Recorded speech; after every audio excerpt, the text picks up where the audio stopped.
একটা ব্রাশ দিতে বল না একটু।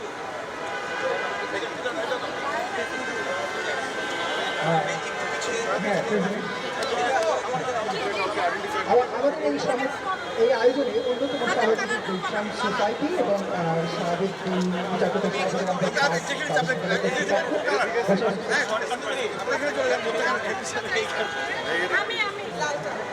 ভাইস প্রেসিডেন্ট আলমাস ভাই আছেন আমাদের সঙ্গে। আলমাস ভাই বলবেন আমাদের।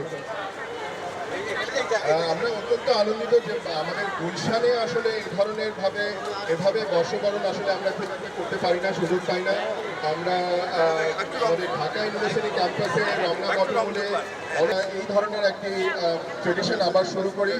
আমরা আমাদের এখানে যারা বিশেষ করে যে ছেলেমেয়েরা আছে, যারা বাচ্চা ছেলেমেয়েরা তরুণরা, তারা যাতে বাংলা এবং বাংলা কৃষ্টি এবং আমাদের যে একটা বড় ইতিহাস সেটা সকলে জানতে পারে এবং নববর্ষের যে আনন্দে তারাও সামিল হতে পারে।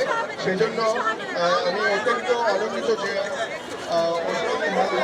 তাদের সাথে মিলে আমরা গুলশান সোসাইটি আজকে এবং আগামীকাল এই আয়োজনটা করতে পেরেছি। আপনাদের সবাইকে যারা যারা এখানে আসতে পেরেছেন, যারা যারা আমাদের এই আনন্দের সাথে সামিল হতে পেরেছেন, আপনাদের সবাইকে অনেক অনেক ধন্যবাদ।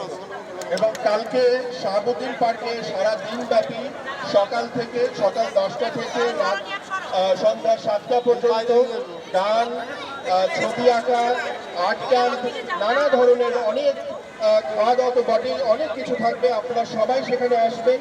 শাহাবুদ্দিন পার্ক কালকে নতুন বছরের পয়লা বৈশাখে সারাদিন ব্যাপী আমাদের এই উৎসব চলবে। আমরা একসাথে মিলে আমরা নতুন বছর 1431কে আমরা বরণ করে দেবো আপনাদের সবার সাথে। আপনাদের সবাইকে অনেক অনেক ধন্যবাদ।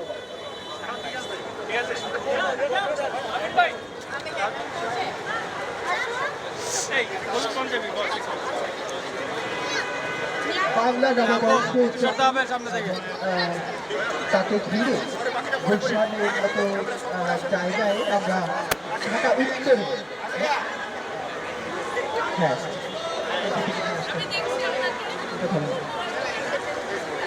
আমরা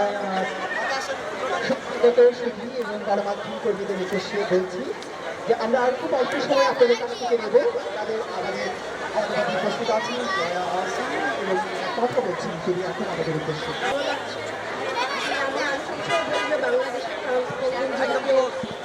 অনুভব করতে চাই সেটা হচ্ছে পয়লা বৈশাখ অবশ্যই। এবং প্রথমবারের মতো এটি আয়োজন আমাদের বন্ধু বান্ধব সকলে মিলে, বিশেষ করে কাজের কথা বলতে হয়, ওনাদের উদ্যোগে এটি হচ্ছে এবং আমরা সবাই খুব পার্টিসিপেট করছি।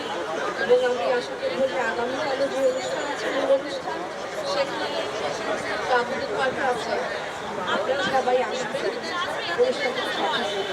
শুভ নববর্ষ।